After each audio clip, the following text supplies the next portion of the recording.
Alors on est en direct de la place Rigaud avec Denis Campini, musicien, pour ceux qui croient qu'il est cuisinier, qui nous régale de sa musique, guitariste de jazz mais pas que.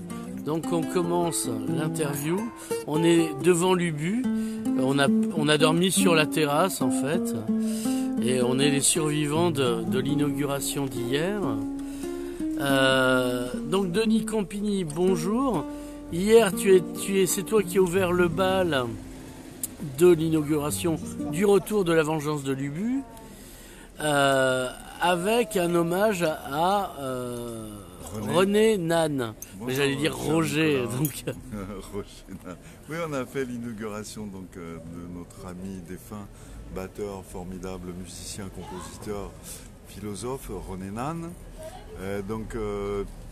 Bien sûr, très heureux d'avoir été convié par les responsables de l'Ubu pour faire l'ouverture et l'ouverture musicale.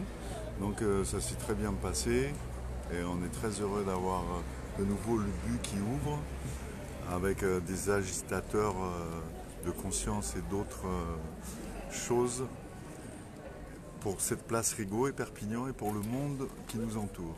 Cher Nicolas. Après ta gorgée de café, toi tu es un musicien de jazz, parce que tu ne fais pas dans le hard rock par exemple. Si. Ouais, tu peux jouer à Halloween Well.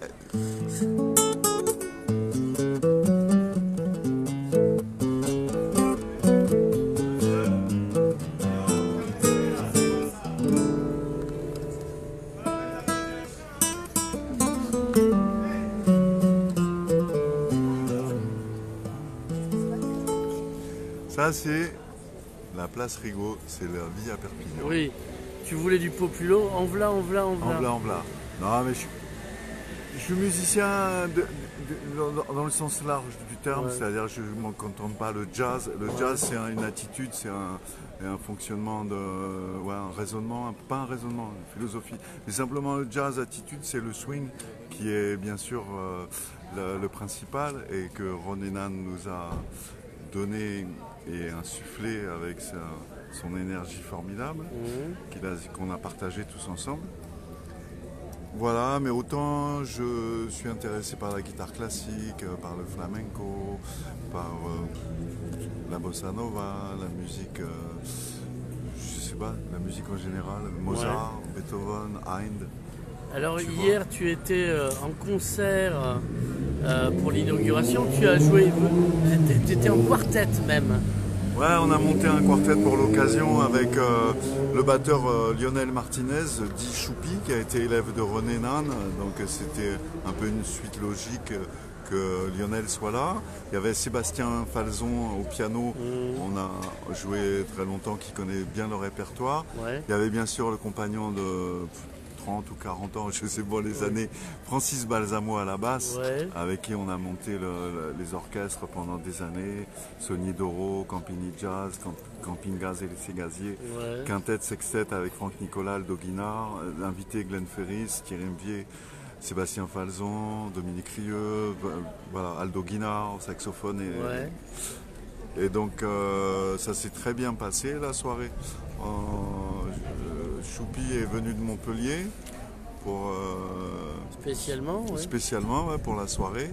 Et donc écoute, on a fait la première partie avec un hommage, on a fait les thèmes de René Nann, dont une ballade qu'il avait écrit pour son ami Bruno Codignola, qui était un très très grand saxophoniste, un grand, je ne savais pas dire grand chose, mais quelqu'un, Bruno, un type formidable qui m'a justement fait connaître René et Francis.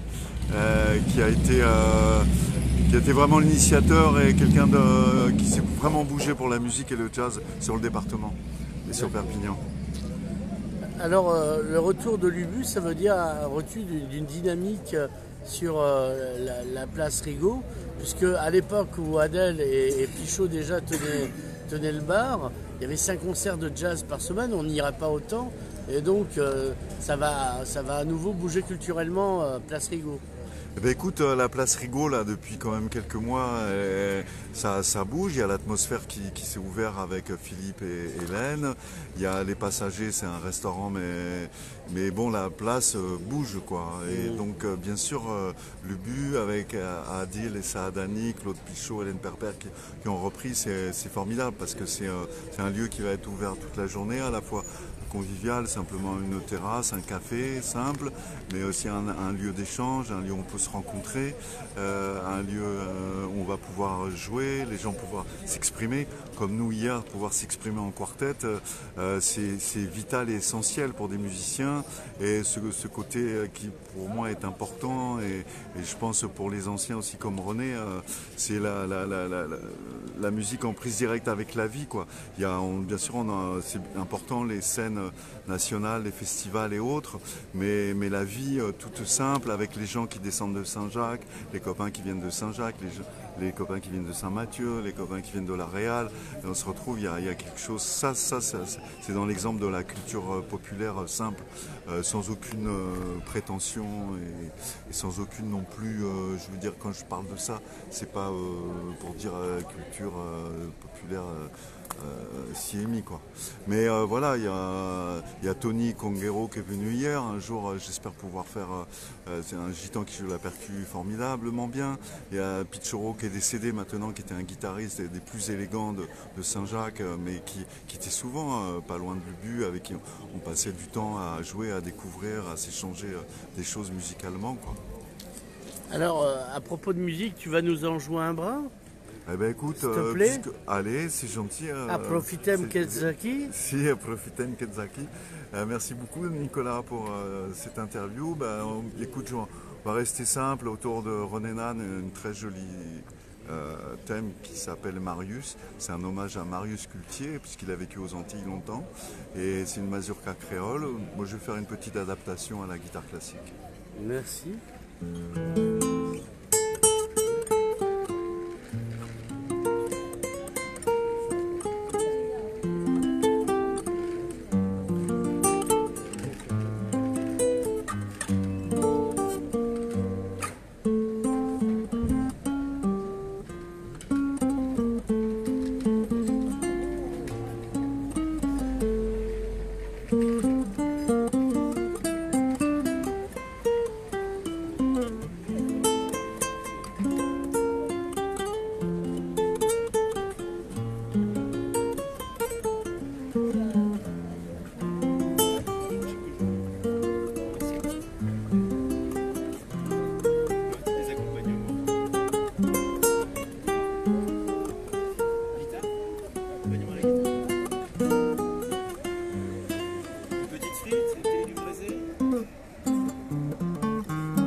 Denis Campigny, merci et à bientôt. À bientôt.